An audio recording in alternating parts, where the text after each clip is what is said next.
And before I start the regular introduction of the members, I am going to read or paraphrase some of the information because we're being recorded and so on. So since we've called it to order, the recording begins. The meeting is the Youth Education Cultural Affairs Committee of the Brooklyn Community Board 2. It's being recorded for the purpose of transparency and for public access on the CB2 YouTube archive. Okay.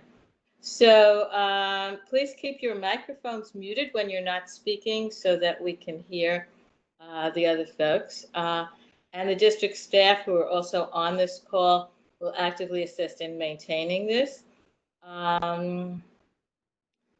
We will be conducting remote meetings with the committee members' cameras on for full transparency. We encourage attendees to leave the cameras on, especially if you're given the floor to speak.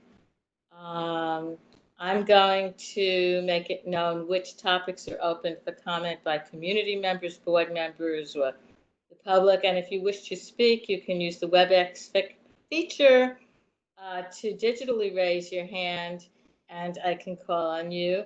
If you have a question that falls outside of the public comment, type your questions in the chat panel, and we will address them as applicable.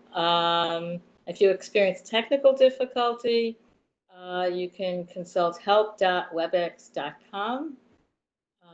And after the meeting, you can always reach out to the district office. So we want to provide access to our neighbors regardless of their ability or limitation, and contact the district staff 72 hours before public meetings, excuse me, if you need any accommodation or assistance. So we're going to begin the roll call. I'll call on the members and they can introduce themselves and say their position on the committee and in the board. Dorothea?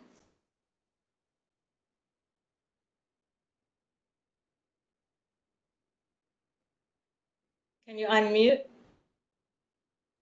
Oh. Dorothea Thompson.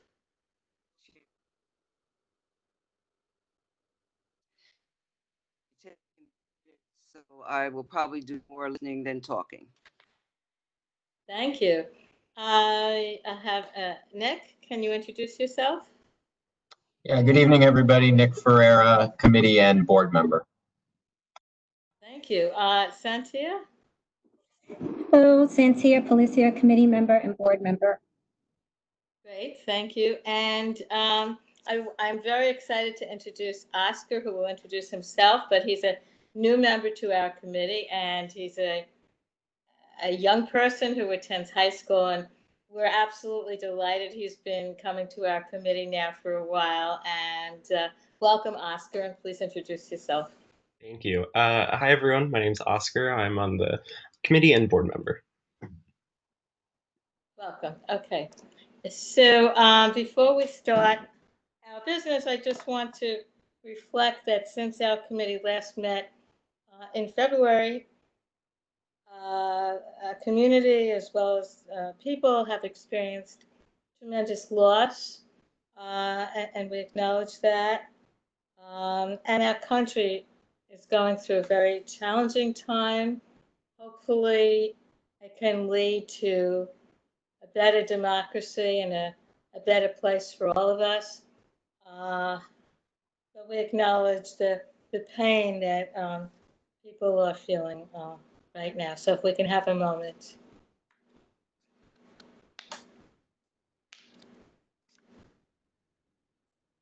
Thank you. Okay. So generally we have the approval of the agenda.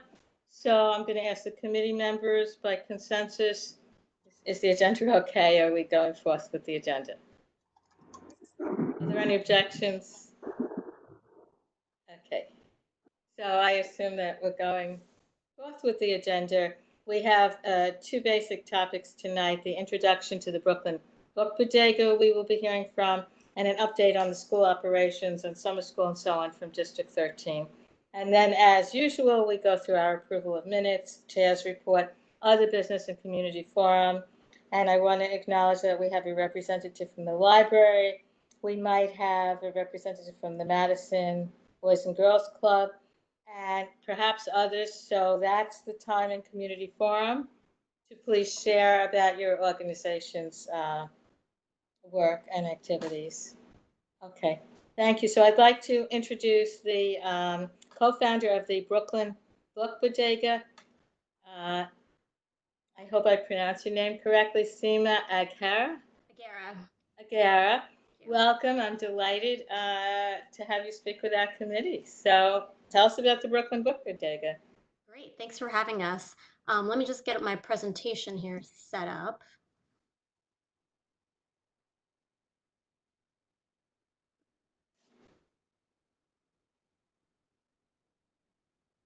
Okay, great. Can everyone see the slides? Looks great. Yes. Okay, great. Thank you. So thank you again for having us today. My name is Seema Aghera, and I'm the co-founder of the Brooklyn Book Bodega. I have about 20 years of process and program management experience, and I'm also a resident of downtown Brooklyn, a proud resident, I should say, for the past 13 years. I also have 3 children, 2 in elementary school and 1 middle school. And then I'm going to actually let my colleague, Rebecca Cohen, also introduce herself. She's on the call today with us.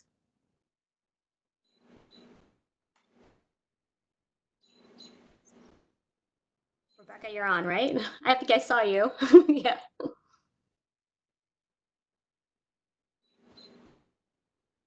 Rebecca, you are unmuted. You can go ahead and speak.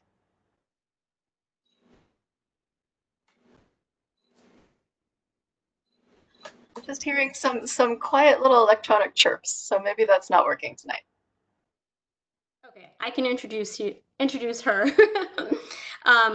So Rebecca is my co-founder. She works in education at all levels, at primary, secondary, and collegiate, teaching children and devising curriculum for schools. She started teaching middle school in Baltimore City 20 years ago, and has been working on issues of literary access and equity for her entire career. She has 3 sons. So between the 2 of us, we have 6 kids, if you can believe it or not. So Rebecca and I are both the leadership team for the organization.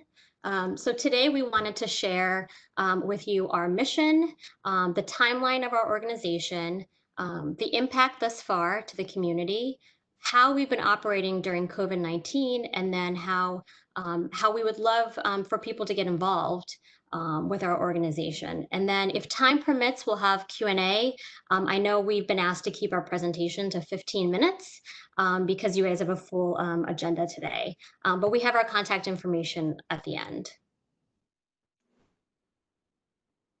So first, I'll share with you the mission of the bodega, and the mission is to increase the number of 100+ book homes in New York City. There's research that shows that households with 100+ book homes boost life outcomes for children and adolescents. And we have educators on the call today, so I'm sure you can speak to that also and know how important it is.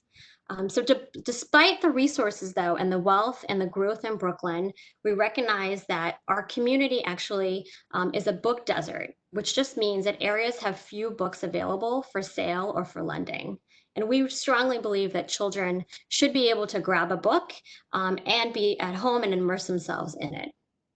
So we created the Brooklyn Book Bodega, which is free for anyone, regardless of your family's economic status. We provide free books, we have free events, we have free literacy programming, and we are bridging communities by providing all of these resources for free. And through this, we strongly believe in 6 areas, and those are discovery of oneself, book ownership, reuse and passing forward, gently used books, book access, book choice, and then lastly, engaging in a purposeful community around literacy.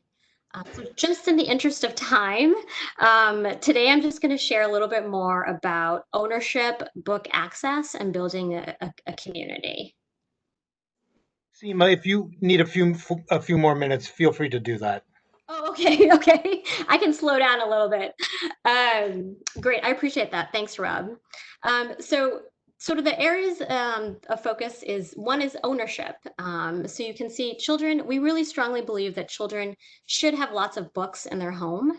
And what you're seeing here is a stamp that we put in all of our books, so kids can write their names in the books. And we know that books at home makes it more likely that children will have exposure to vocabulary, which then leads to them to thrive at school and then in general in life. And then if you put books in accessible places for everyone, it just creates a book culture, which then becomes part of one's home culture also. I can touch upon discovery since I have a few extra minutes. So that's, similar in the sense that, we believe that kids can see themselves in the books that they read. And it's even more important now with the current state of our country that books do act as windows and mirrors for children also. And then lastly, reuse.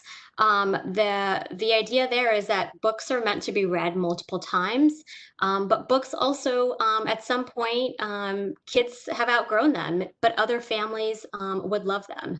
So the idea of passing on books to other people in the community is also important. And then the next three are around access, choice, and community. So we strongly believe that families should have access to books, and they may not have the excess cash to purchase books. So I don't know if many of you know, but the average hardcover children's book is $18.68, and that was reported in 2018. So we want to give away the book so that cost is no longer a barrier to ownership for kids. Community is another area that we strongly believe in. Oops, I jumped ahead. Choice. So choice, I think it's important for kids to be able to choose the books that they want to read and have access to a variety of books. And then the third is around community. So because we're bridging communities and we're open to the public, to any community, we're really welcoming diverse backgrounds from people from different socioeconomic classes, race, and culture. And so it's not uncommon to see at our events people from public housing and then people who own a multi-million-dollar apartment sitting and reading together with their kids. And we found that downtown Brooklyn is a great location to bridge communities together. So now what I'm going to do is I'm going to go into the organization. We're a young organization that was started in December of 2018. And what we did is we piloted programs first at the Ingersoll Cornerstone Community Center. We are 100% volunteer run, including myself and Rebecca. And one of the many questions that people ask us is, where is the bodega? So there's no physical bodega. We're partnering with other organizations and schools and businesses for our programs right now. We spent most of last year working, building our relationship at the Ingersoll Cornerstone Community Center at NYCHA. And we hosted 5 public events at that community center, which was open to anyone. And then we also had private school events in the neighborhood in downtown Brooklyn. And then in the middle of last year, we also received our 501c3, which is a huge milestone for many nonprofits. And then we decided in 2020 to expand to another location. And the Brooklyn Navy Yard was able to give us space to run our events. And I think someone from the call is here from the Brooklyn Navy Yard. So I'll just give them a shout out because that has also been great for us during COVID. And I'll share a little bit about that later.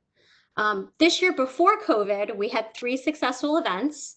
And we had, on average, about 350 parents and children attend each of those events.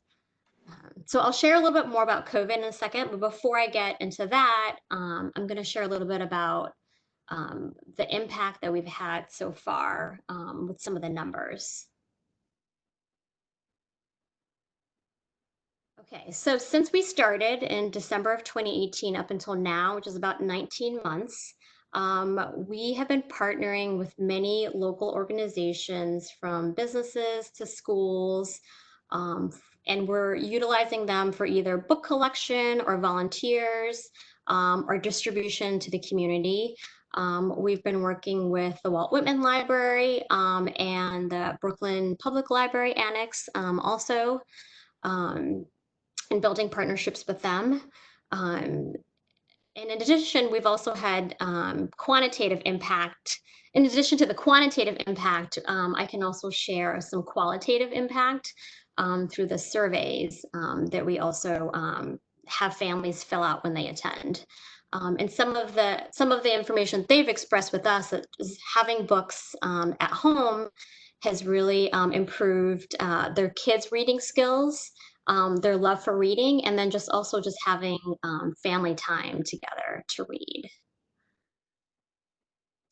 But now I'm going to share with you sort of COVID-19 and how we've had to pivoted our distribution model, because we are not hosting any events, and we don't foresee hosting any events through the rest of this year based on the guidelines. So I'll get into that.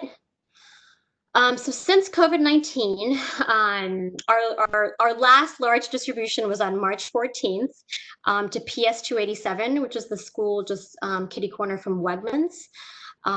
We handed out 500 books there, and then the Monday after, New York City school doors were closed. So we knew that then that we needed to shift our model, and we weren't going to be able to go into schools at that point. We really need to get books into homes because schools were going to be closed and libraries for the foreseeable future. And during this time, one teen wrote to us about at the start of the pandemic, and I want to share what he wrote to us, to everyone. I know I would love some books. I'm a tween, 12 years old, and cannot read online. It hurts my eyes. I have eye issues. I can read anything level. I'm a very strong reader, but I really miss the library. So when we got that letter in at the end of March, early April, we were like, we really need to work to get books out into communities and into homes because kids do want to be able to read in their own home and may not have the books. So what we did is we set up a model where we were distributing books with essential organizations that were handing out food and supplies to the community. And so we've distributed about 6,500 books so far to different community-based organizations. And right in the Community Board 2 area, we've distributed to 307, to 261, and the Farragut Cornerstone Community Center also. And then I also wanted to share with you a letter that we got from a principal once they received a delivery from us. So they said, as you can imagine, access to text can be challenging in the best of circumstances, but during these unprecedented times, ensuring our students have access to books is virtually impossible. Our primary focus has been securing resources such as food, cleaning supplies, and hygiene. Your facilitation of the book donation has significantly supported our school's commitment to providing a strong literacy program for our students, whether you're in the school building or not.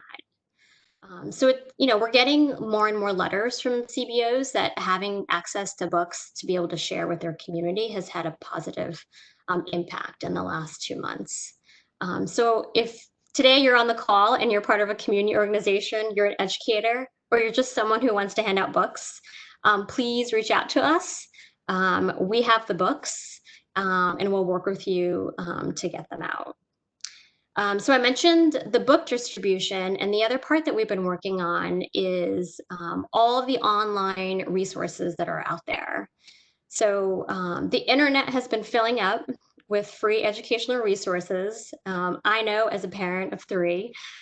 So we wanted to provide a way for parents to navigate this new normal. And so we send out a weekly newsletter of resources that are all available free and online. We've also added a readers corner to get recommendations for readers. And then we've moved our personal guests, our guests that come in on site to our events, to be pre-recorded and virtual, so that parents have access to them anytime.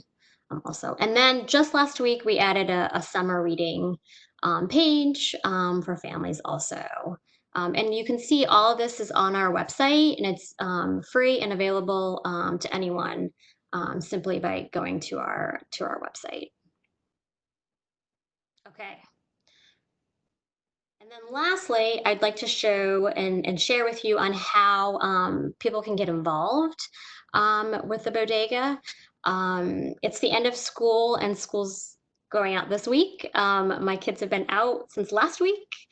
And we know about summer slide, but there's also going to be COVID slide on top of that summer slide.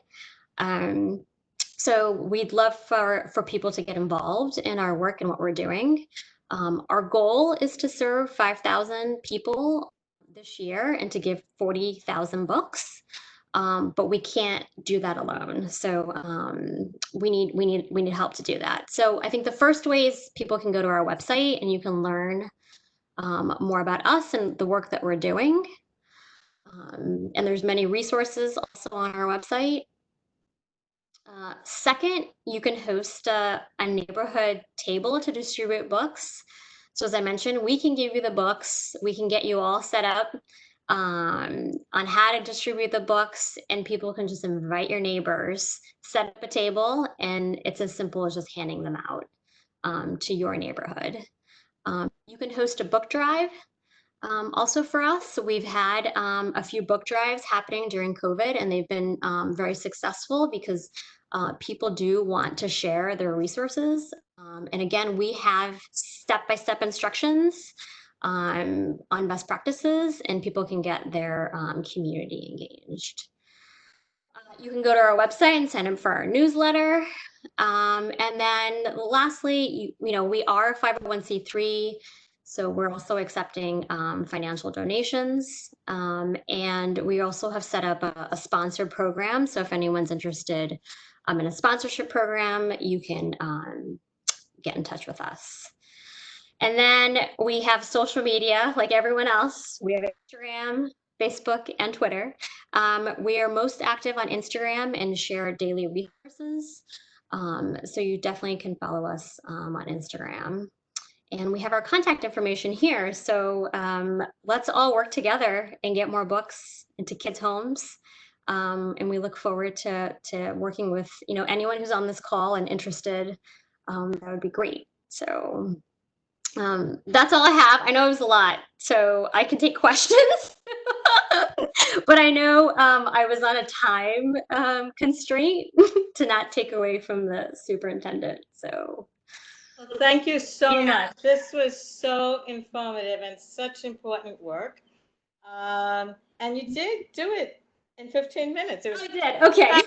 an hour's presentation. You gave us such wonderful information, including the specificity of which schools and organizations you work with. So I'm sure that the superintendent is very interested in that as well. So first, I'd like to call on any members of our committee who have any questions about the Brooklyn Book Bodega. Can you tell Taya who is? Oh, that's Oscar. Oscar has a question. Yes. Yes. Thank you for the presentation first. My question is there a permanent book drop-off center, or is it more on a case-by-case, drive-by-drive? We do actually have two permanent book drop-off centers. One is actually in the Brooklyn Navy Yard in Building 77. And there's a bin in there all the time at the security desk in Building 77. And then Carver Bank by the Atlantic Center is also collecting books for us. And on our website, there's a section of our permanent book drop locations. Thank you. Yeah, you're welcome. Great. Oscar, I see your wheels turning. maybe thinking about how to get books from your community into the Brooklyn Book Bodega. Is there anyone else from our committee who has a question or a comment?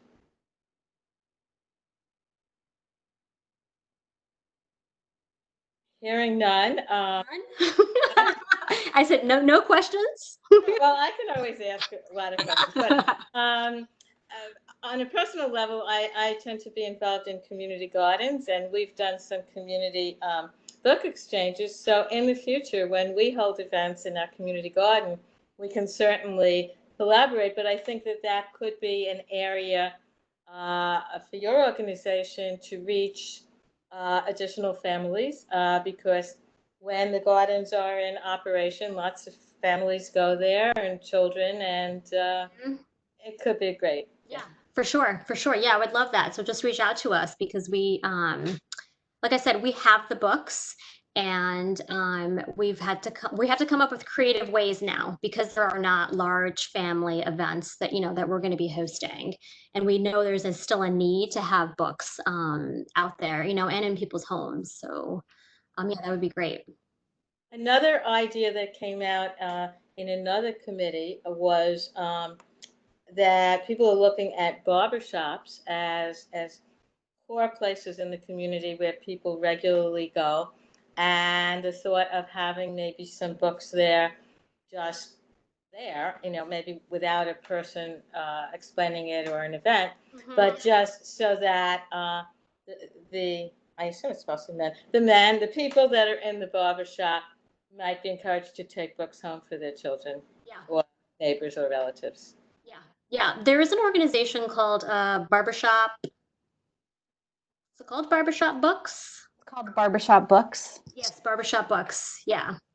And that's what they focus on. They focus on books in putting books in barbershops, and also working with the people who work in the barbershops also, and to educate them about literacy. Great. So maybe we'll reach out to hear from them in the future. Yeah. Thank you. Are there any more questions or comments from committee members? So I'll open this up to anyone who's on this call. If somebody has a question, Seema?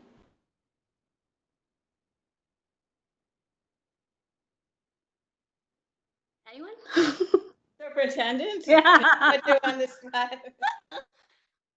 I do have I wanted to definitely took down some information here, follow up with my schools, because even though you're not able to go into schools to do this, I'm sure several of my schools will arrange with their parents some kind of drive or something, especially over the summer.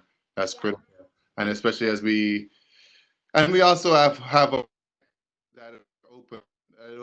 Our regional enrichment center. There was one in that they serve the children of first responders, and so one of the things could potentially do is to connect you with someone who supervises one of those sites in the district. There was one in community board that was we merged it with another site because we didn't have a lot of enrollment, but we have one at 133 and one at PS 56, which is actually in this in this community board. So I'm thinking that could be one place that we could try to see if we could do something. Yeah, that would be great. And PS 56 actually picked up a few hundred books, and had an event for their families last weekend. There you go. I forgot to add them to the presentation. See? I apologize. But we've been working with so many schools in the neighborhood. So yeah, they said the event was a huge success. I think I gave them maybe 300 books. And I think they were able to give away most. And they have a really good, vibrant parent association there, so that's good. All right. Yeah. So yeah, I'll reach out regarding some other schools that I think would be able to arrange something, even though it's in a remote environment. Yeah, that would be great. And PS 307, where I dropped off books, is a meal site. And they said that the meal site was not confirmed for the summer. And so they weren't sure. But if they are confirmed for the summer, they said that that is one of the, a great opportunity for us. Yeah, I'm pretty sure. I didn't hear that they were not going to be a site, so we could. So they don't know yet. No. I can follow. We can follow up on that. No, it's not. No, let's follow up and let's make sure. So I will reach out to you, Seema, right? Okay, great. So are there other We have questions? a question from the representative from the Navy Yard as well. Great. Can you hear me? Hi, what is your name? Hi, I'm Curtis Minnis. I'm the assistant clubhouse director at the Navy Yard Clubhouse right there on Nassau Street. Yeah, we spoke on email, so I'm glad you. Absolutely, yes. Nice to finally put a face to the email. So one of Curtis, can I have your last name? Minnis, Minnis. Thank you. Okay. So Seema, one of the things that we're doing at the clubhouse, we're operating obviously on, social distancing levels, so we're not at max capacity. But one of the things we are doing is we're trying to support the young teens.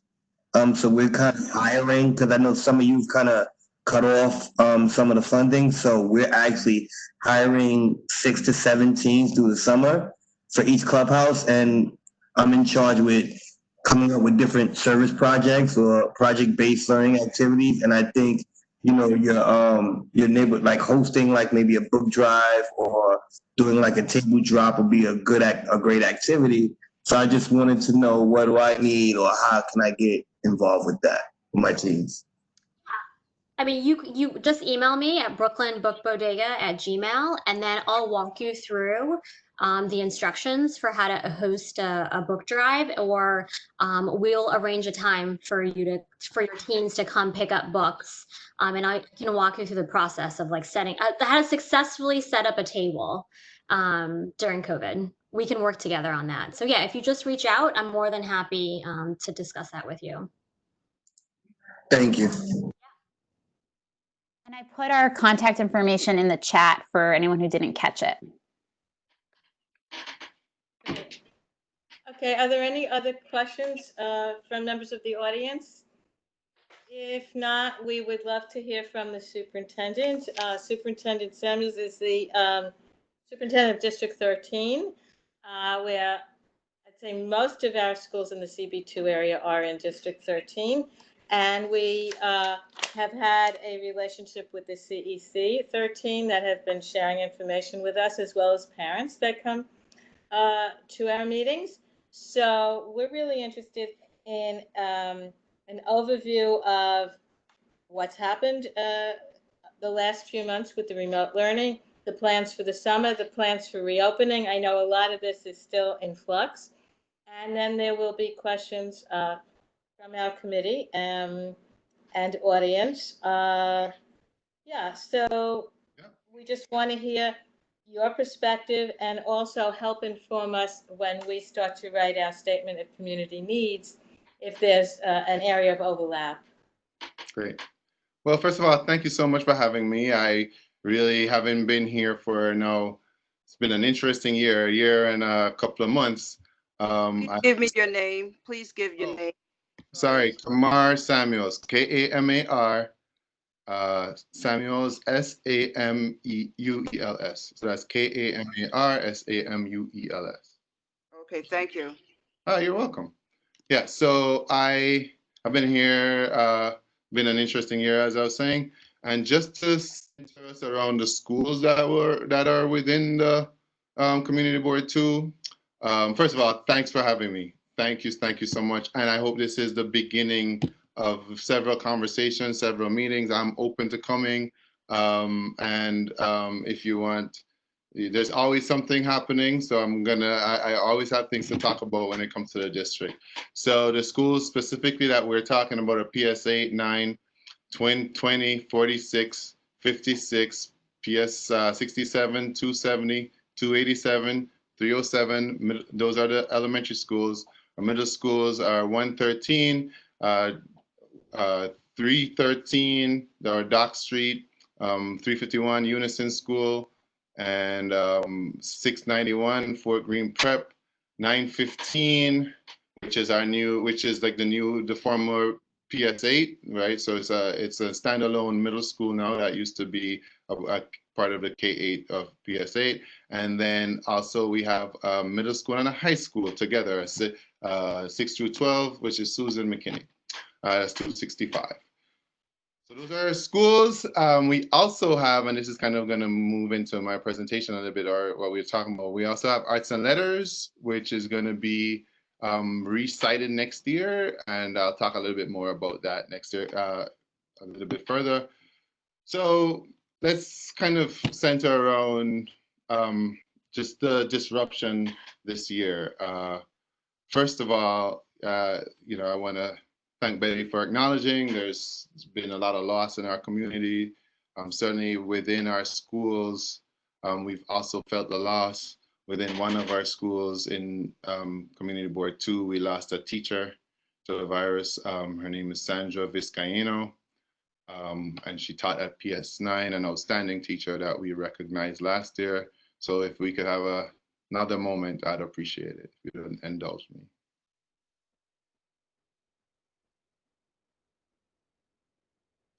Thank you. So along with Sandra, you know, our parent bodies have suffered losses as well. We had 2 students who came down with what's now called the MISC virus. One of them was critical in the hospital and has recovered. We're going to continue to watch that as we continue to work for the summer. So immediately after school closed, though, all of our teachers, or the door schools, all of our teachers were really immersed for 3 days into how to get onto remote learning, how to launch Google Classrooms, how to use Zoom, how to use Teams. Just like a lot of work went into that. And quite frankly, our district did really, really well. We did very, very well across so many of our schools. We are now in the middle of all of our principals are meeting and assessing how we did and areas that we need to improve going into the future, and developing real expectations across the district for what high quality remote learning would look like. And so as we continued into remote learning after the disruption, you know, we set up several sites, several grab and go sites. I think Seema kind of alluded to that, but we have grab and go sites where kids can get meals, breakfast and lunch at in this district. There's one at 307. There's also one. There's 256, 113. There's one in 113 and one in 67 as well. As far as I know, we're going to try to continue for the summer months. I'll get clarity on that. And so we had grab and go sites. We also in this district launched 3 sites for what we call regional enrichment centers, where we were serving, and we continue to serve the students and families of first responders. The 3 in our district was one in 56, one in Dock Street, and one in 133. The Dock Street site was subsequently merged with the 133 site, and so we now have 2 sites that are operating at really high levels. Families of first responders have definitely voiced how supportive the staff has been, and how much it's a real experience and a real school experience. And you know, they complement the enrichment and the instruction that's done at the school level right there at the site. And we along with that, we delivered over 4,000 devices were requested and delivered directly from the DOE, and then that was on top of devices that were just given out at the school level. So what we did was we asked the schools, as soon as students were going home, to just to send home the devices with students. Obviously doing the requisite recording of the devices. And for those who either didn't have internet or didn't have devices, we then were able to request over 4,000 of those through the DOE sent home so that students could access remote learning. Excuse me, when you say devices, what are you referring to, please? I'm referring to iPads in particular yeah, you're welcome. And please don't be hesitant to stop and ask for that clarification. I appreciate that. Thank you very much. All right, and so once folks got devices, I think the big question was, are students learning, and how do we know, right? And right now, where we are, the first thing that really we were focused on in terms of figuring out whether kids were learning or not was how often they were logging on and who was logging on. And so we're at between 85 and 90% of our students that are logging on to remote learning. And also we had a number of students that we couldn't reach. So we were trying to do outreach to those students. So I'm happy to report that of the 10,000 or so students in our district, we only have, and they do keep me up at night, two students that we haven't been able to reach, unfortunately, yet, but we constantly are trying different ways to do that. We had some leads on them, but yeah, we're committed to serving every student in our district, and when we can't find them, that causes us great consternation. And so right now we're in the process of refining our remote learning structure. We have some very promising practices across our district. A lot of the feedback that we got from parents was that at first there wasn't enough live instruction, meaning a teacher going on and teaching live. Some of our parents felt as though there was just assignments posted, and we worked with our teachers, worked with our unions, worked with everyone to get to a point where the overwhelming majority of District 13 teachers are engaging in thoughtful live instruction. There were many different mechanisms that we used to do that, including having teachers go online with other teachers with smaller groups of students to make sure that it was more manageable and smaller chunks of time. So we've made several adjustments to our pedagogy and how we approach instruction in our district. As we had to do with the pandemic.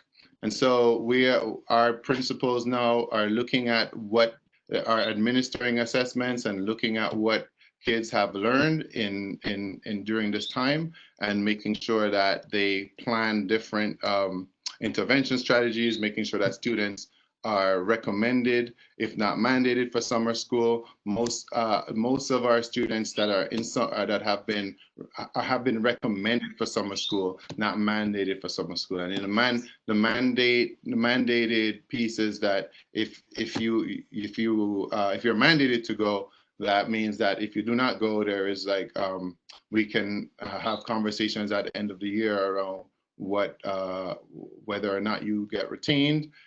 For folks that are recommended, they have the choice to go. They're going to be promoted to the next grade, whether or not they go. So so that's where we are around the remote learning adjustments. We continue to really take a look at how we refine our instruction to meet the needs of all of our kids. I'm going to switch a little bit to talk about the moment that we're in terms of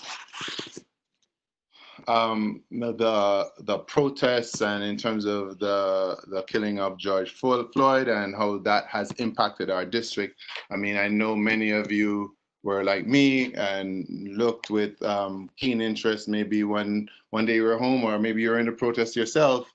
But I think a jarring image for me was seeing the police van burn close to the Barclays Center, and realizing, wow, that is right here that's right in my district. And so we've worked with our teachers and very closely with our teachers and principals to kind of think about how to have conversations with our kids, how to really look at the trauma, not only from that event, but also from COVID, to really look at our socio-emotional learning and development of age appropriately for students.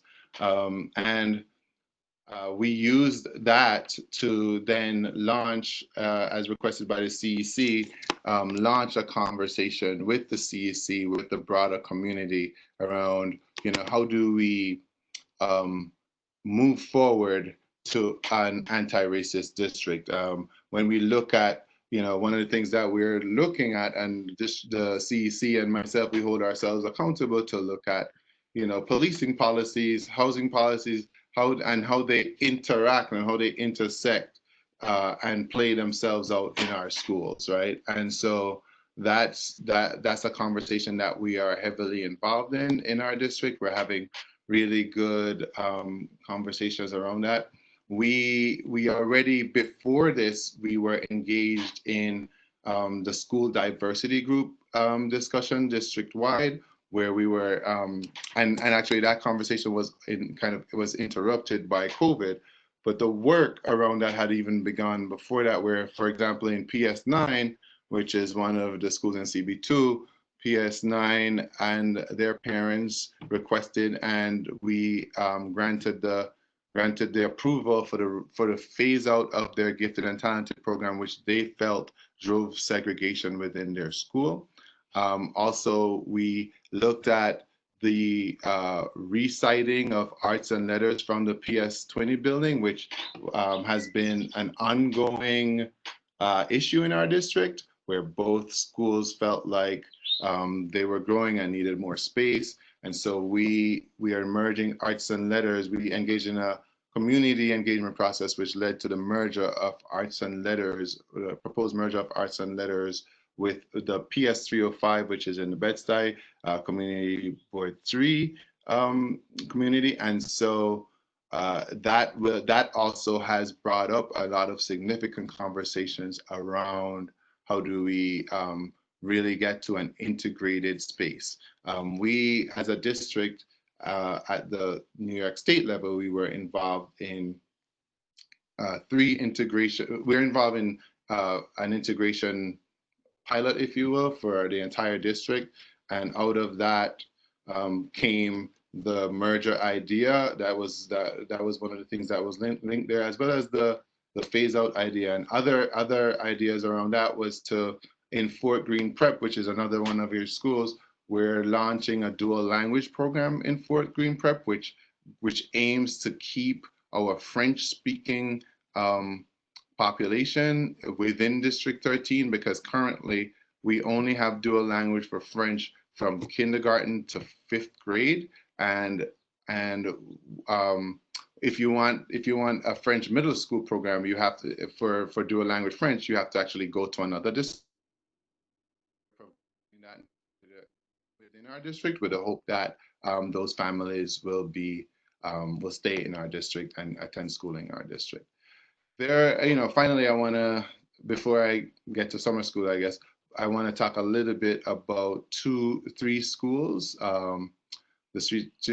First two schools, 287 and 270 are both under-enrolled schools in our district, and they have been they're on they have a state designation, which means which is called like a CSI comprehensive school improvement list, which means that the state has flagged it that these schools really need to improve.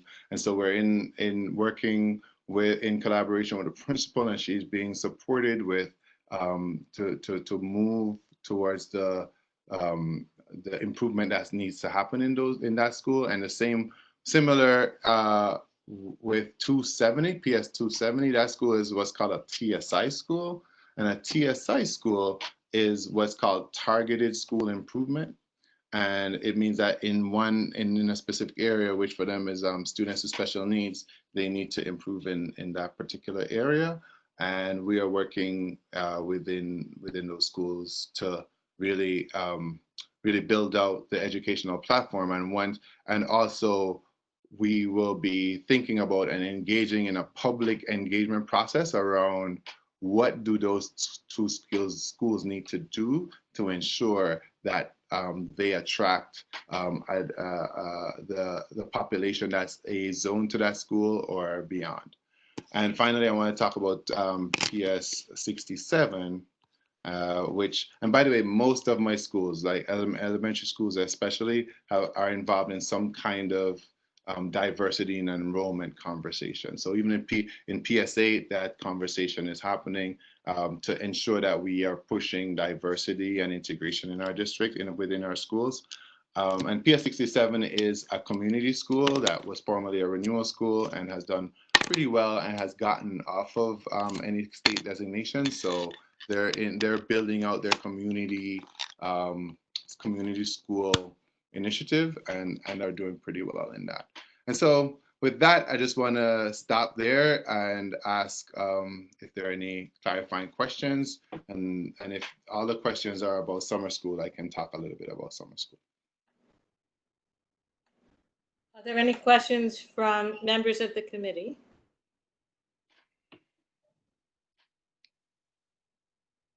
Okay. Do I have to raise my hand? You're on, Nick. Yeah, hi. So thank you for that. Appreciate that. I was curious, you mentioned a little bit about the live teaching. And so I was just curious about what the plan may be going forward. I've heard definitely less optimistic.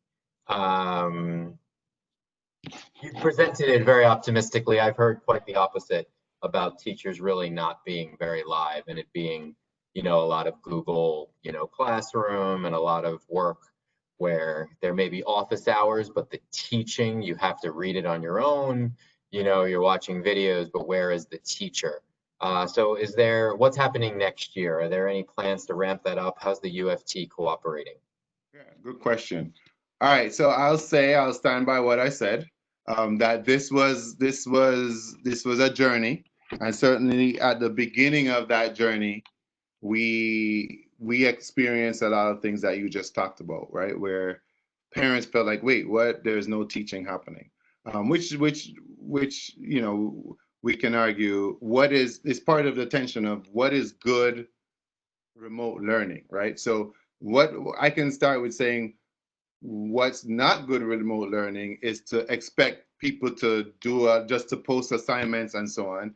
And also, and what's the flip side isn't good, you can't recreate what you had in the building so the teacher is on like for the entire day. So I believe that, and what we talked about as a district is that what happened was a period of adjustment, right? A period where, first of all, how much work is enough work? How this is too much work, and so on and so forth. I think live instruction, or what we call synchronous instruction, is a critical tool, but it's not the end all be all. We should not think that just because a teacher is live, and because if there's a teacher live with 20 kindergarten kids on, like that's a very difficult thing to manage, right? Like the camera is off, the camera is on, I don't know, right? So live instruction in and of itself is not going to solve all of our problems, but I do believe it's a real strong tool. And so to answer your question about next year, I do know that there are conversations to ramp. The issue was that, and a lot of principals had, was that we couldn't mandate that teachers had to do live instruction in the beginning. We still can't as of today. But like I said, I can speak to these schools on this list, right? And you can challenge me on this. I believe the vast majority of these schools that are in CB2 have live instruction happening at least once per day, right? Now, how long is that? Is it 30 minutes? Do people feel like it could be more or whatever it is? I believe it's like a constant conversation. I don't think we'll be able to get out, and this is Kamar Samuels now, I'm not speaking on behalf, I'm not telling you this is something in the DOE, but it's very difficult to see a world where there isn't some mandated live instruction going forward. Obviously, with what happened, it was very, it was jarring and everybody had to adjust. I think within our district, yes, I will say, you'll say it's glass half full, but it's been a journey, but I think where we ended up was pretty good. But we have a lot of work to do as well. No, I appreciate that. And I didn't hear anything specific to District 2 or District 13, schools. So it was more of a general. Right. I think that's true. That's why I said that's exactly right, actually. I believe we had a better journey than many of the districts citywide. That's what I believe. I believe so because we had the issue in the beginning. I have a very good relationship with my UFT district rep, and you have to deal with these things school by school. I literally had a school where the teacher said, I am not good with technology, and then I don't feel comfortable.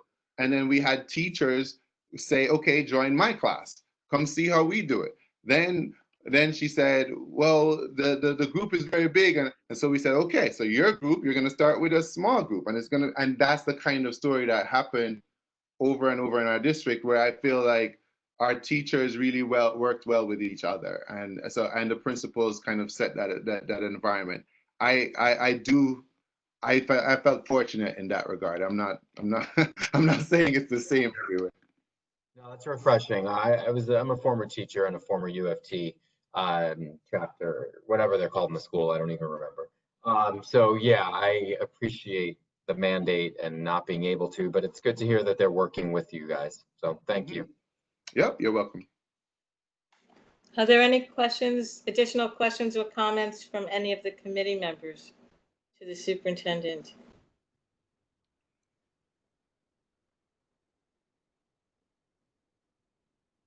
No? Okay. From any other members of the audience who are attending this WebEx? Betty, I have a question. Yes. Superintendent, the coronavirus, among its more powerful implications, the timing was such that the outbreak came just as the D13 diversity group was about to go public. And as Nicholas has already pointed out, we don't really have a timetable for what's going to happen in the fall 2021. Can you give us an update on what's happening with that process, which Carol Ann Church, who is on the call, is our representative to the group, the working group, but I was able to go to some sessions, and I was very, very impressed by the work that the consultants were doing and the direction they were going in. All right, so that's good. That's the question. That's the question. Okay, great.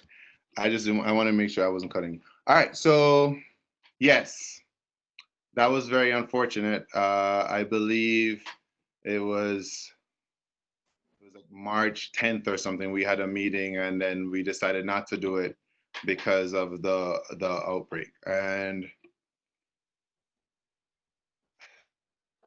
this was very, very important to me. I'm super passionate about this work. So it's not about, for me, the consultants that are involved. I feel that we have to continue to work regardless. And that's one of the reasons we decided to launch the conversations in the way that we did at the CEC. And so, truth be told, I also reached out to one of the consultants who I said, look, I know we're not in a position to pay you, but this work has to continue.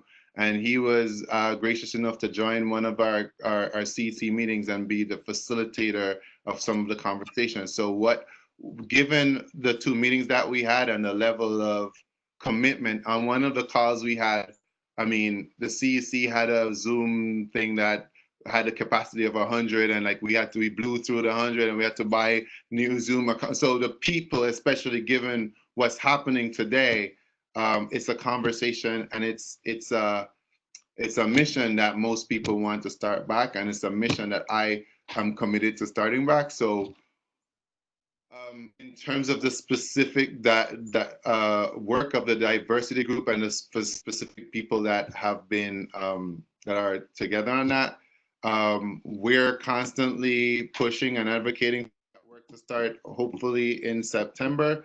But even prior to that, there are ongoing meetings at the CEC level that I feel are connected to that work and moving forward in that work. So, and also and even within COVID, we were able to apply to 2 grants. We applied for 2 grants, even with everything happening. One was a magnet grant, which it really is about attracting a diverse population to 4 of our schools. Those schools are in CB3 in Bed-Stuy, but they're a part of our district. And then we also applied to the 3rd phase, which is the biggest phase of the New York State Integration Grant, which, like I said, contributed and funded some of the work with the phase out of the Gifted and Talented program and so on. So that kind of work and that kind of conversation is gonna continue. Hopefully we'll get these 2 grants that will allow us to do that engagement process. But even if we don't, some of that work is more about will, the political will that you have, and how strong, how you position yourself in order to like house those conversations, which I think, like I said, we're building on that in our CEC meetings.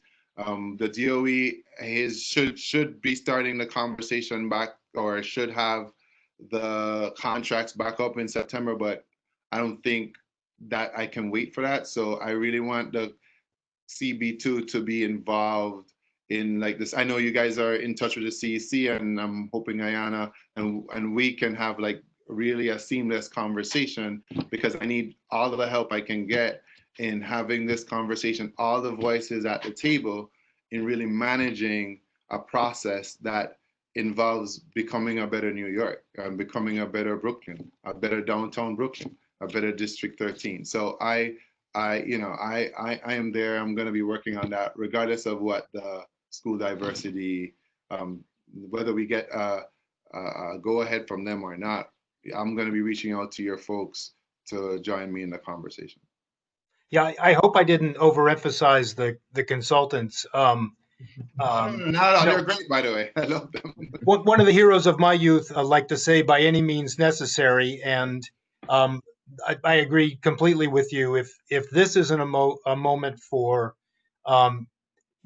resolving this very critical shortcoming in New York City schools, then I really question whether we'll ever have the will. Absolutely. Yeah, and I'm definitely involved with, I've had those conversations with Assemblyman Mosley and a number of different, Lori Cumbo, and just we're going to continue to have those conversations over the summer with the CEC. And yeah, I'm excited, because we actually have a plan at the district level to address integration, and that's not going away. I have several different avenues to do it. And yeah.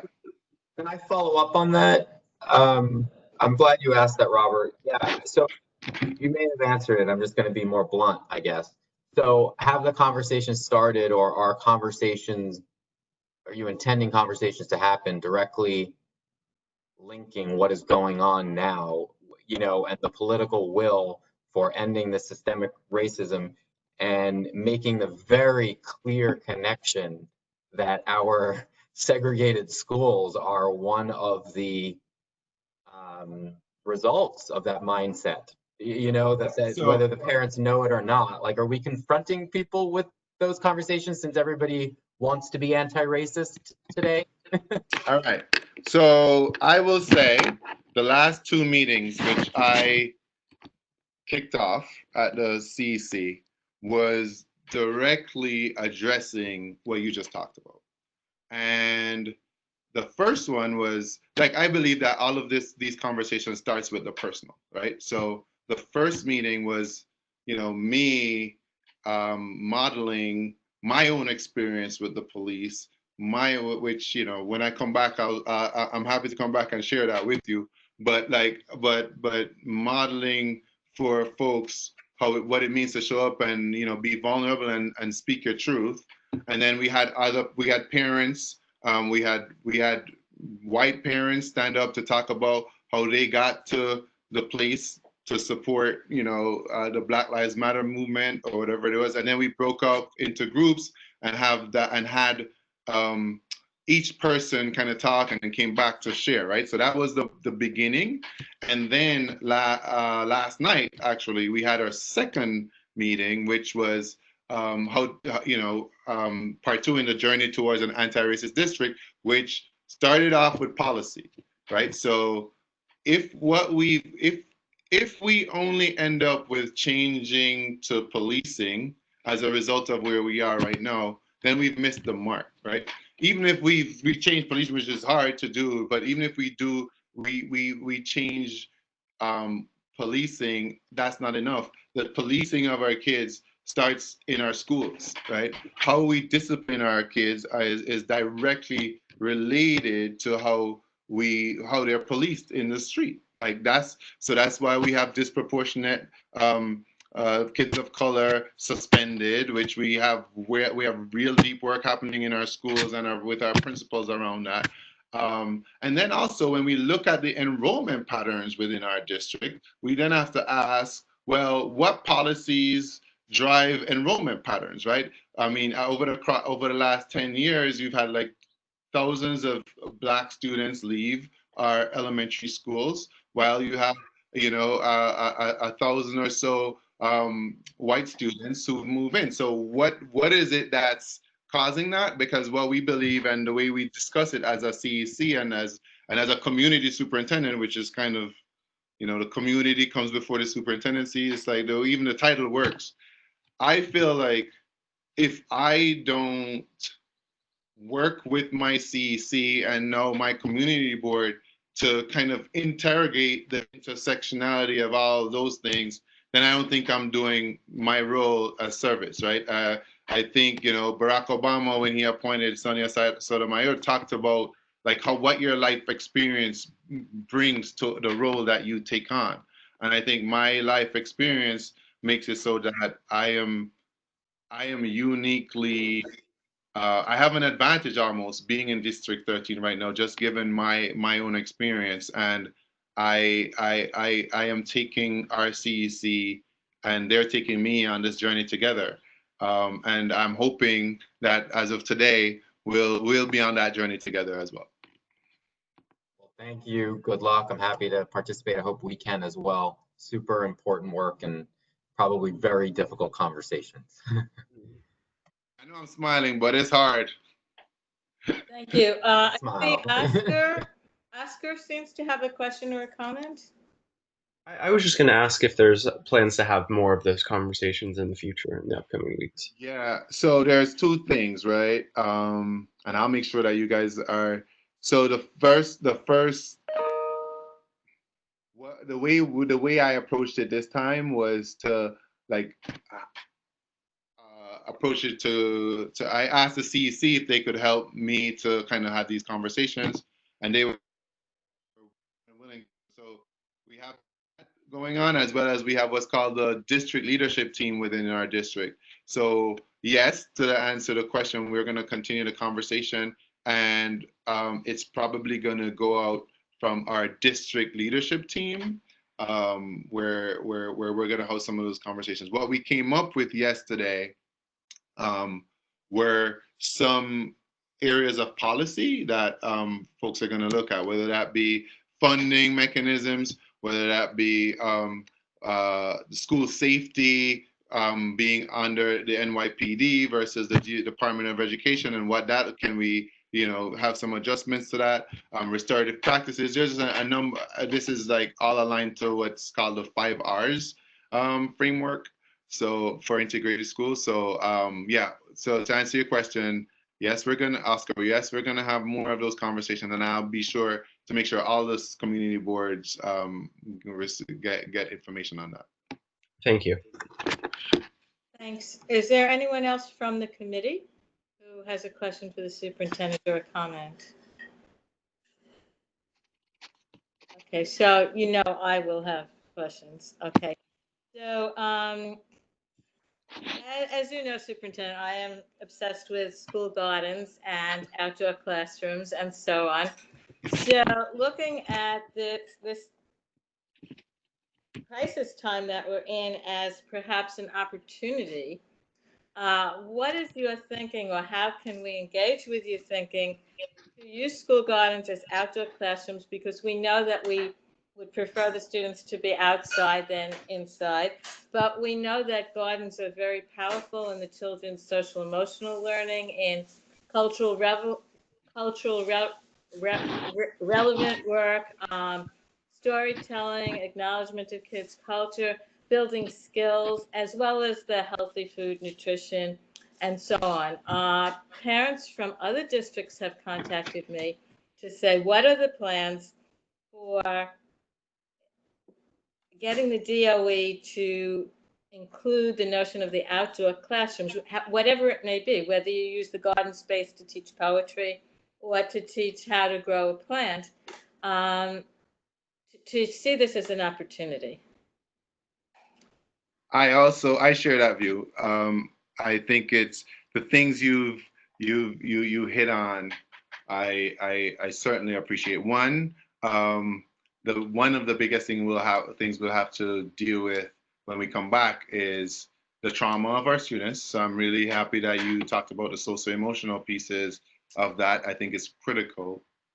And then I think thinking about the space and how to manage the space and the schedules and all of that is something, of course, we're like steeped in right now. And so to that answer, my answer to that is you have my support around that. I know that PS20 has, is thinking about that because they have like their garden there that they're using. Of course, a lot of our, some of our schools have like these hydroponic pieces that are inside, right? But yeah, I support that. Actually, I am going to put that down as something that we should leverage as we think about space needs. But right now, we're so focused on making sure that we have the right structures in place to ensure the appropriate social distance. Because you bring up like reopening, you're bringing up a reopening conversation, right? And so we are heavily focused and are spending a lot of time thinking about protocols and mechanisms to ensure safety and social distancing. And I think this does, if there are schools that have gardens, they should be considering that into their program to kind of alleviate some of the space concerns or some of the internal kids being inside concerns. And so I totally appreciate that you're saying what you're putting forward. And I'll raise this with my schools. Now, as you know, yes, I will take it that I know that this is something you're passionate about, Betty. And so, yeah, I think the chancellor did say, people, he got into a little trouble, but I'll say too, in this case, we can't afford to waste a good crisis. Like this crisis, actually, there are some things that we know we should have been doing all along, and that we can actually forward some of this thinking, because I think this food gardening stuff is one of them.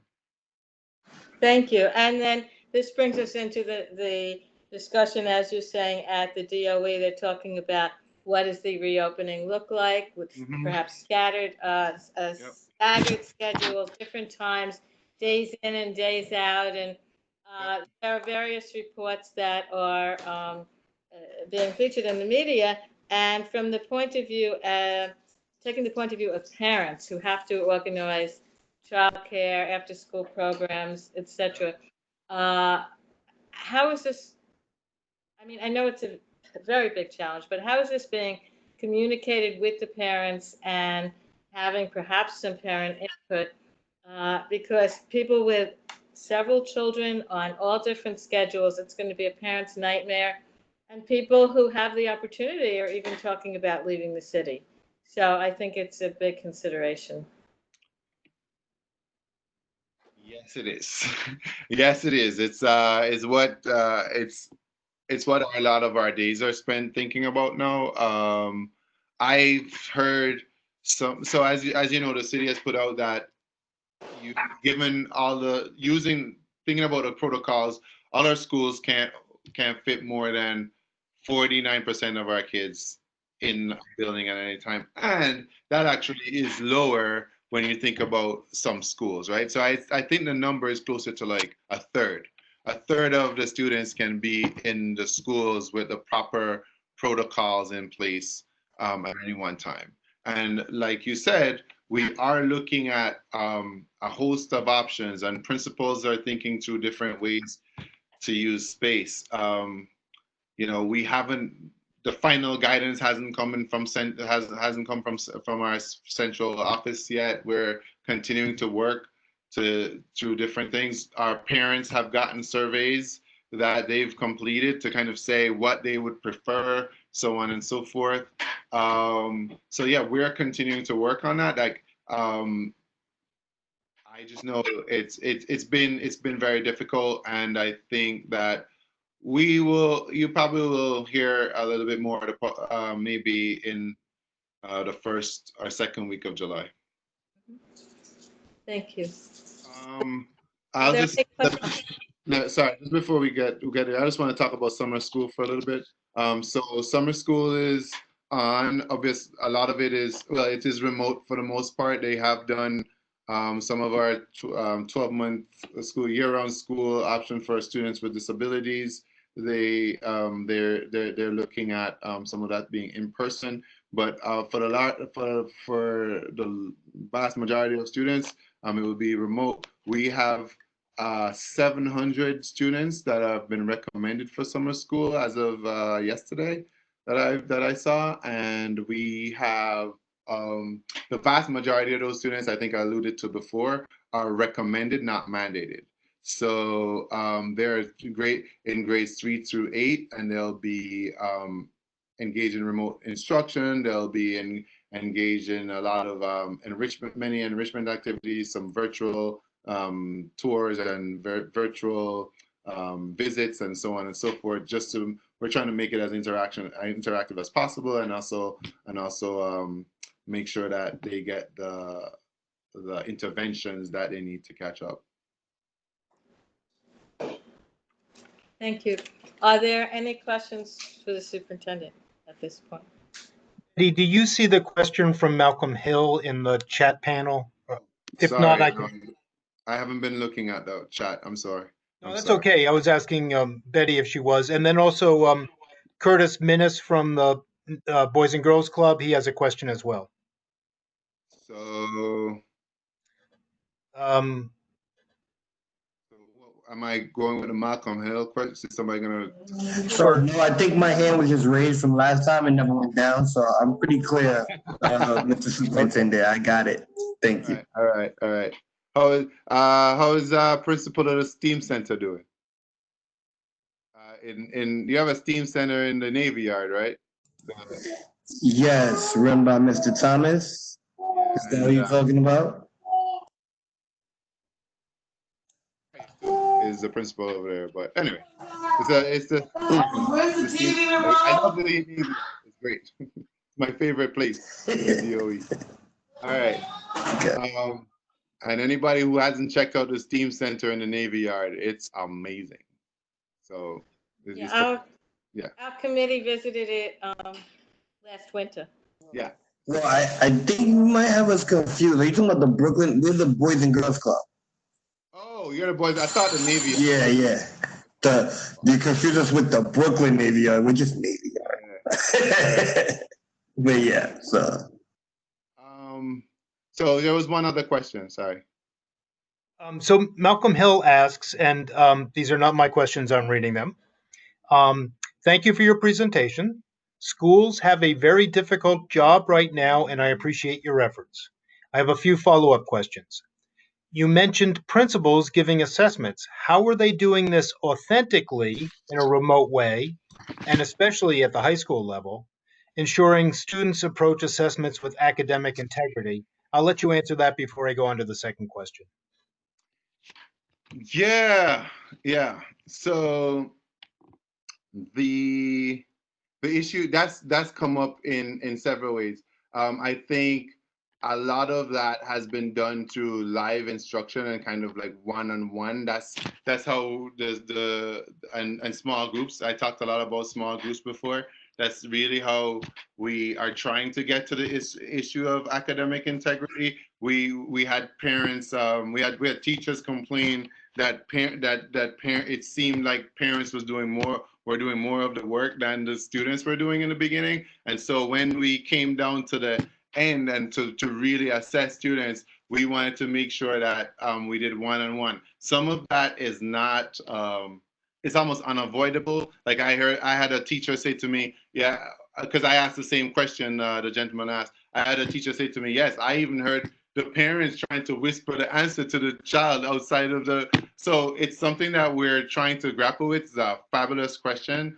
And, you know, I know for my son, you know, it's a very difficult thing. He's trying to get me to help him. And I'm like, no, you have a teacher for a reason or whatever it is. And that's been a really interesting journey. But I think the main issue right there is that's one of the reasons live instruction is critical, because if the teacher is there with a small group of kids, then then that assessment can take place. Like in our lower grades, the kids actually have to read things, and the teacher has to listen to what the students read to do a running record or whatever the situation is. So we've used live instruction to really propel that piece of the work, but it is a struggle in terms of online, in terms of remote learning. So we're going to continue to think about that. Mr. Hill also complimented you on the fact that there's only 2 students that are not logging in regularly. Oh, no, that's not. Let me clarify that. So I would say the 85% of our students log in regularly. So that we have like another 15% that, you know, are sporadic. The 2 students I mentioned are students that we haven't been able to contact and their families that we haven't been able to contact since remote learning started. And that's why I said that's just like really critical. So there's a different, I wish it were I would gladly take the compliment and run, but I just want to clarify, those 2 students, we haven't heard from their families. That's my issue. That, you know, the staff and I were communicating on the side. That's a scary thought, and we can sense your concern, and it's sincere. Mr. Hill asked what practices schools use to promote participation. Yeah, of course, we have the same staff that were in every school has a parent coordinator and so on and so forth. But we also, on top of that, we have a BCO that helps us with attendance teachers. So obviously, you know, the paraprofessionals, the parent coordinators, everybody is trying to contact the parents, trying to figure out, is everybody okay? And then we had a group of students that was up to about went up to, in the beginning, maybe like about 200 students that we weren't able to figure out where they were, and then we targeted those students with support or outreach. In fact, we had people going on Facebook trying to connect with your cousin. If I know you have a cousin in the school, and we had a whole, it felt like investigative work that we were doing to get to those students. And so we worked that list down over the course of the last 7 weeks. And but just these last 2, and I have to do some follow-up work around them. These last 2, we haven't had official notification of where they are yet. Thank you. Are there any other questions for Superintendent Sims? No? Okay, hearing none. Thank you so much for engaging with our committee, and please continue on the meeting here. unless you want to put your daughter to bed, but other than that, and we look forward to engaging in these deep conversations to hear all voices and all parts of the community. And Can thank you for your work. So so I guess if I have anything I want to raise with you, I'll just like email, who is the best person to kind of reach out to on the team? Well, the district office, Mr. Perez is the district manager, and Taya Muller, who helps set up the Webex with you and all, she works with our committee. And you can always shoot me an email, you know who I am, so Yes. All right, Betty, thank you. And thank you to you. I am more than willing to come whenever you ask. And I'm looking for partners and allies in this work. So I really appreciate that you've given me this opportunity to speak to you. You know, everybody stay safe and healthy. Fabulous. And I know one of the things we're going to be talking about further this summer and so on, we're going to be talking about policing and in relation to the school safety and the police in the schools. And that might be something that you or your staff want to be part of that conversation, of course. I'll be happy to. I'll do it. Yeah. I'll do it myself. I'd be happy to. Yeah, and I know we're going to be asked to start working on our district statement of needs. And I reviewed it, and I feel that there's a lot we don't know. For example, there were schools that were over capacity, under capacity. We have no idea who's left the city. Where do we need? I mean, we have 2 schools that are in the process of being built or built out. We heard from SCA a few months ago. So we're interested in hearing your perspectives when we do create this district needs statement. We like to hear your voice. Okay. So I should wait for you guys to reach out to me on that, or? You can continue you can write to us. We'll be probably talking about it during the summer if my committee chooses to meet, which I will encourage them. Yeah. And yeah, if you let me know when the meetings are, I'll definitely try to make it. Thank you And so much. Superintendent, I would just add, I'm just telling this, it's an anecdote. There have been borough commissioners and others who have shared with us needs that they perceived at their agency or their facilities that say the Parks Department, they didn't want the Arsenal to know that the suggestion came from him. You know, if you had something like that, we can respect your privacy. Okay. Well, thank you. That I appreciate that. Thank you very much. Fabulous. Okay. So thank you again. So now we're up to the part of the approval of minutes of February 26th, which seems like another lifetime ago, pre-COVID, and it was the middle of the winter. The minutes was sent out to the committee members. So is there any discussion about the minutes, any corrections?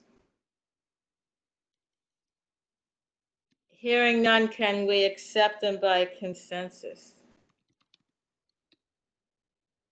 We're okay with that? We see a thumbs up. Okay. Yeah. Oscar, was that a thumbs up? Okay. Exactly. Okay.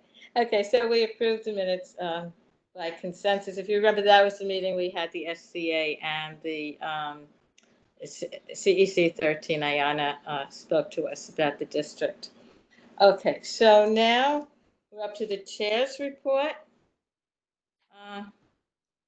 Okay, so we spent a lot of time talking about the challenging time that we're under. So some of our protocols and practices are changing.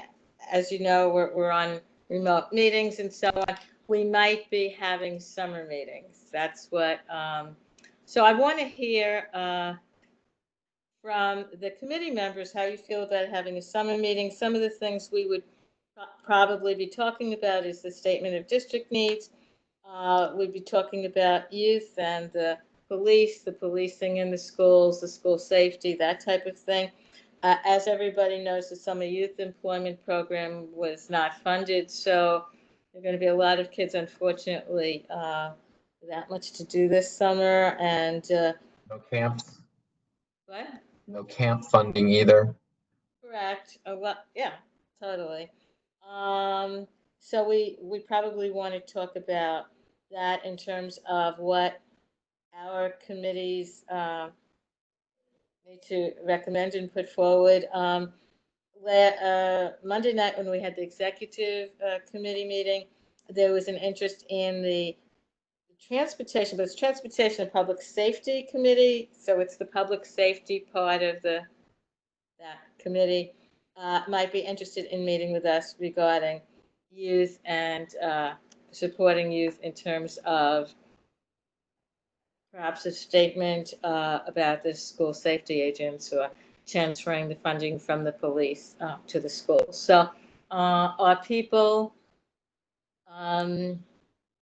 interested in perhaps having a summer meeting? And it would be in format like Webex from where you are. Is there any discussion? This is Dorothea. If we're gonna have it, we have to choose, I'd say, 1 month out of the summer, either July or August. Also, you mentioned several things, and frankly, I don't know if we could do several things with this type of platform. So if it's going to be on, let's say, the district of, the needs, then we have that and we work on that. And then if we can put something else in to discuss, we do it. But I don't think we need to have more than one item of substance on the agenda so that we can get it done in a good time, get it done, correctly. So you're suggesting one meeting in the summer. It might be a meeting with the Transportation Safety Group Committee, rather.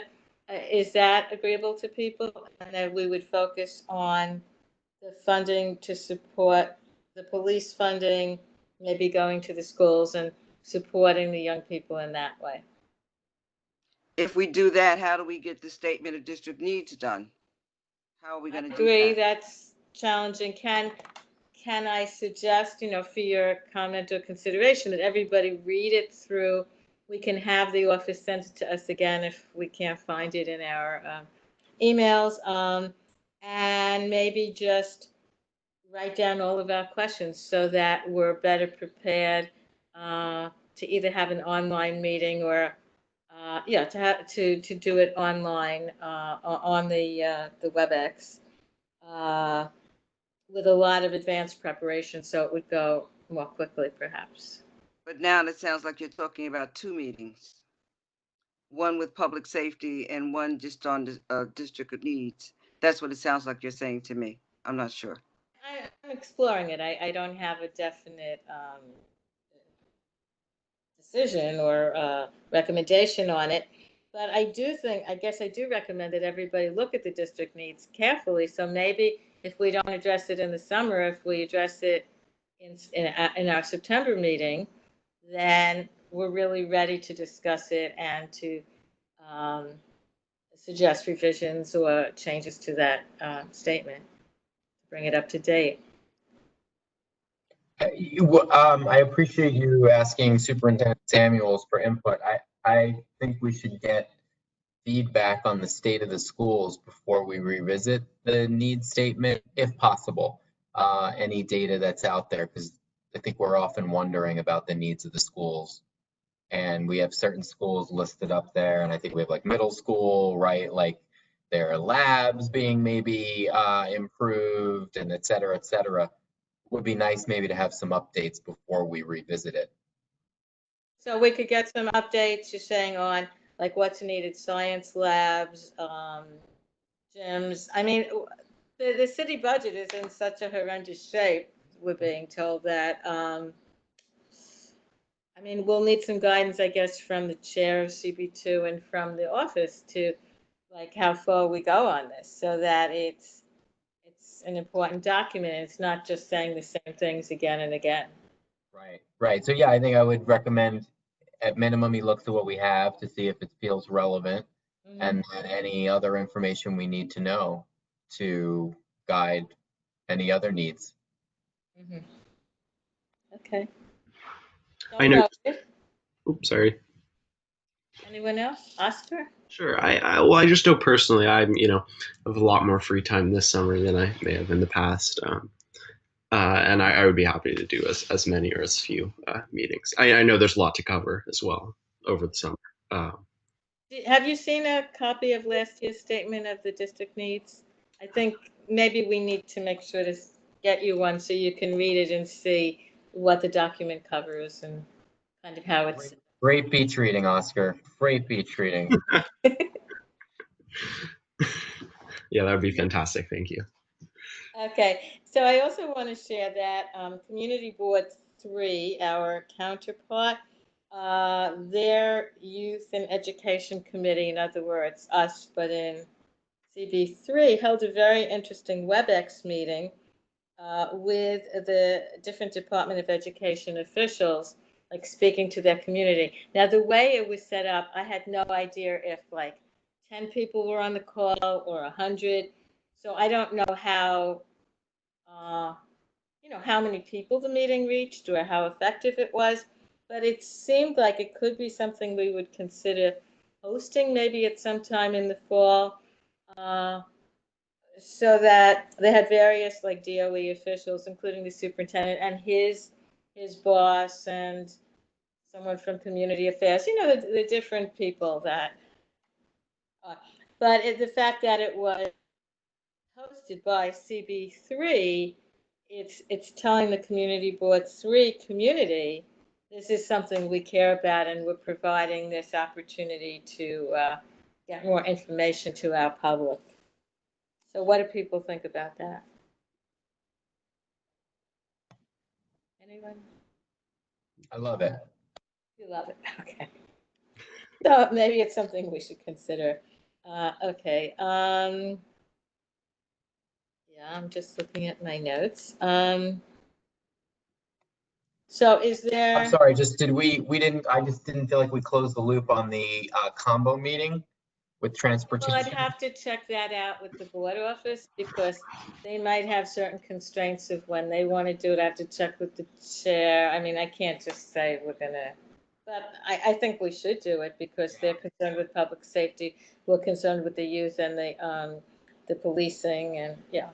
Yeah, just a related anecdote very quickly. My CEO is on the school opening committee for the mayor with the mayor. And she, doesn't hold back. And school safety actually has come up in that conversation.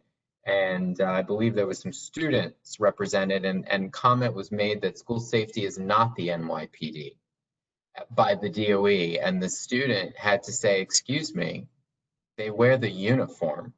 They're in our schools with the NYPD uniform on, and that is their boss. So, with all due respect, what are you saying, kind of thing. So, just interesting if that's sort of the leadership's perspective that they're not NYPD. Well, they don't carry a weapon.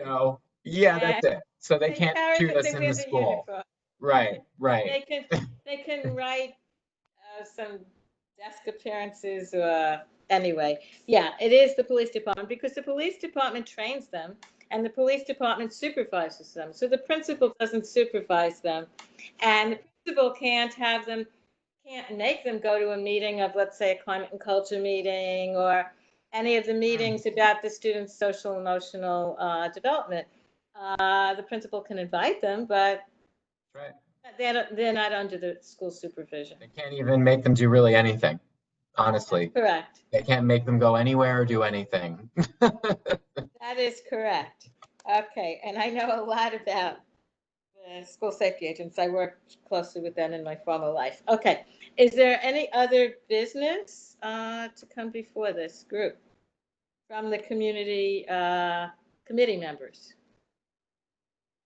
Okay, are there people out there, Taya, can you see if there are people out there who are from the community, such as the library, the Madison's Club, who want to speak?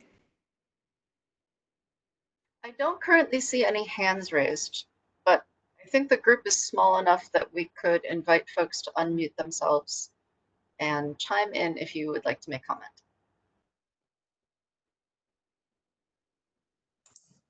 I don't know this user's name, but the handle is T.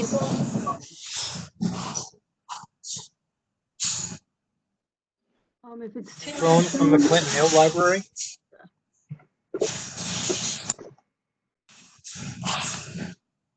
if you want, I can talk. Yes, go ahead.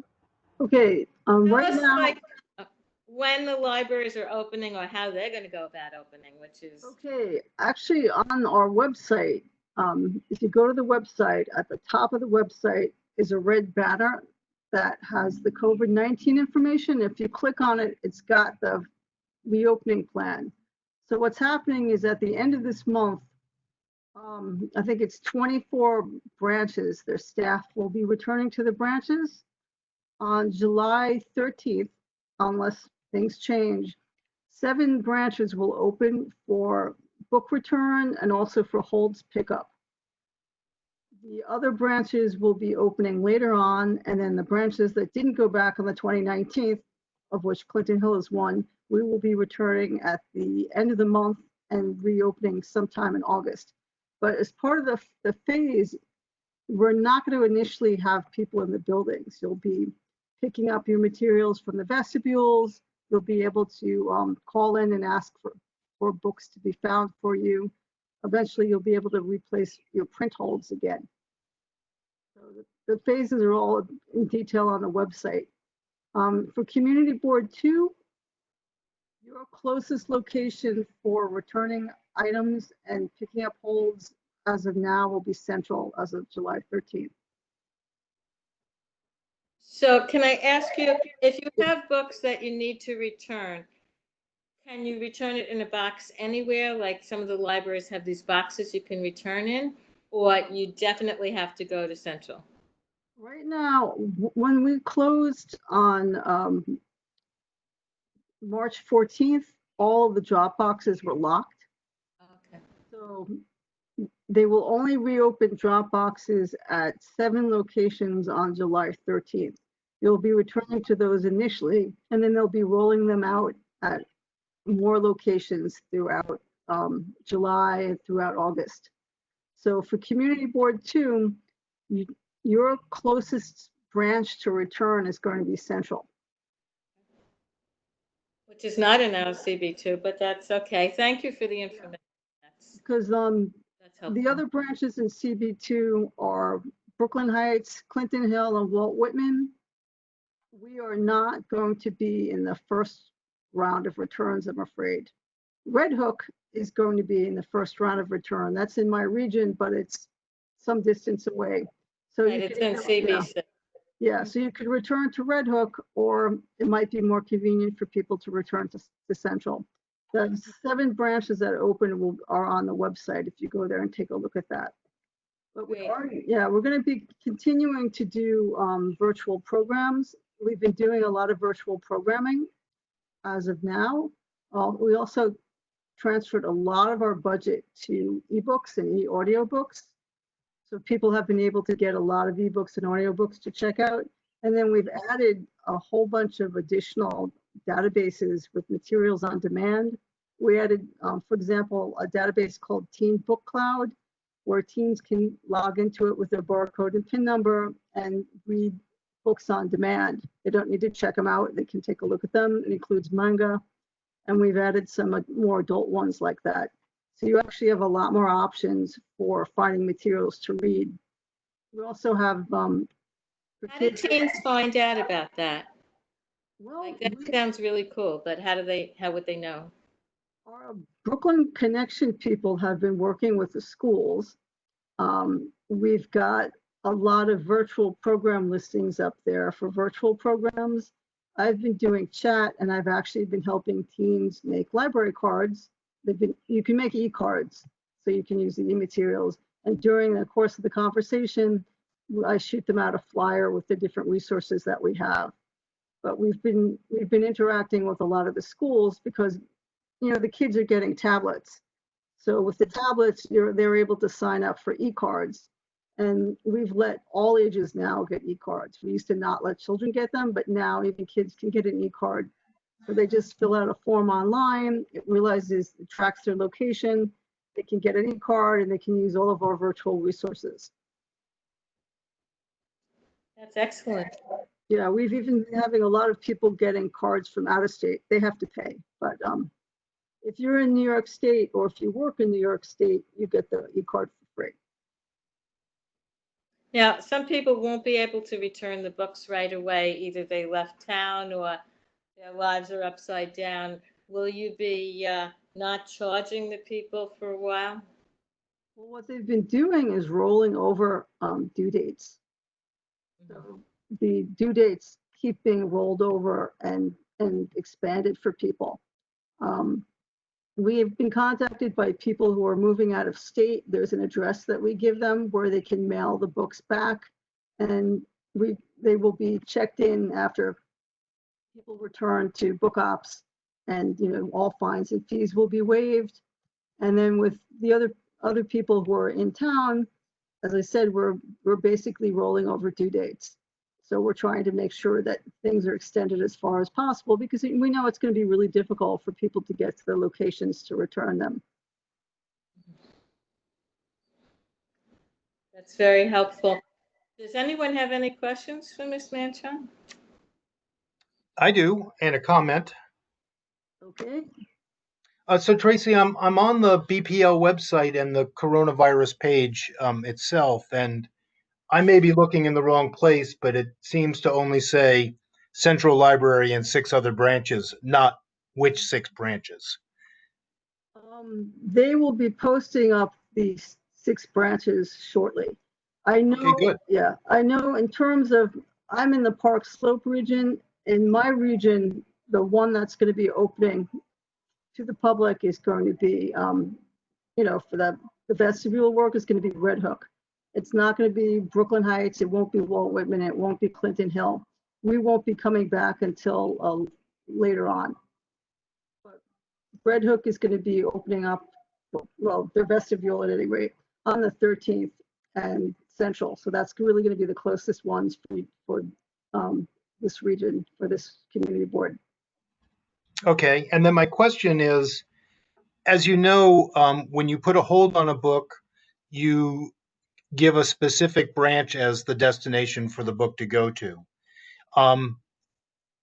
If a book is en route or not quite en route, is it still going to that branch, and then therefore you have to wait till that branch reopens? They are in the process of working on that. Everything got halted when we closed. So there are holds that are sitting in branches, and we're just extending their hold date, their hold expiration date.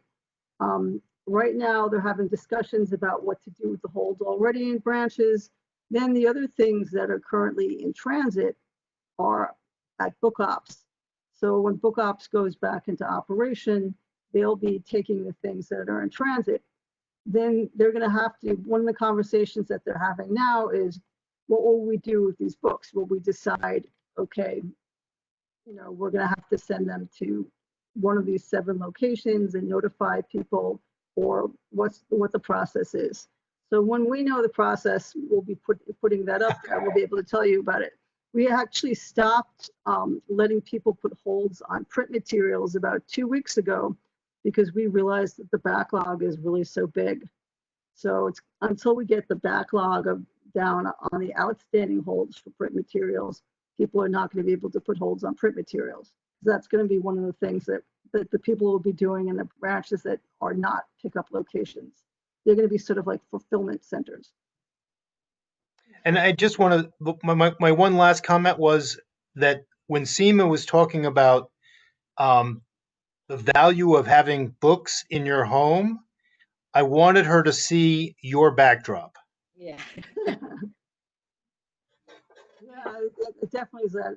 We, the Friends group have been doing book swaps. And one of the reasons that they've been doing book swaps is because they're not charging people at the book swaps. They're encouraging people to take as much as they want.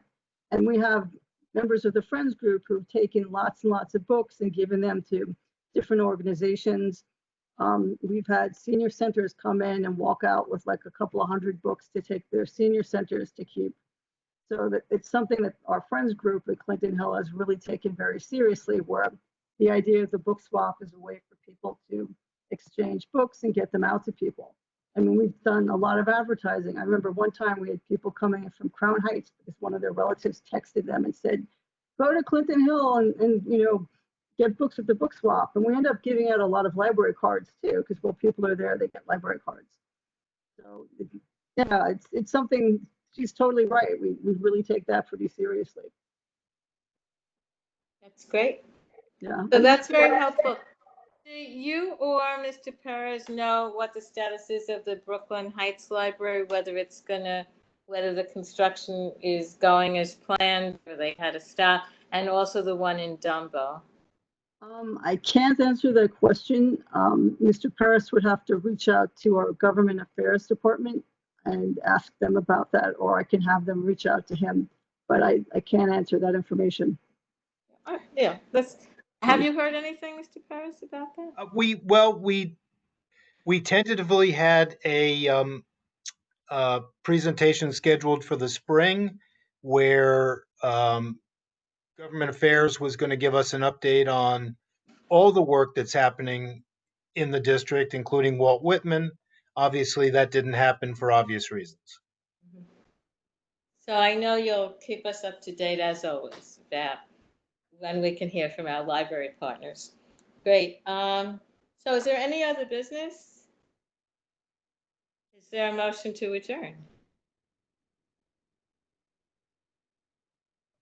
Motion to adjourn. Second. A second? Who made the motion? Who made the motion? Nick made the motion. Okay, Oh, and they sent you. Yes, I second. Okay, great. So stay well and healthy, everyone, and safe. Missed you guys a lot, and we'll be in touch. Have a great evening.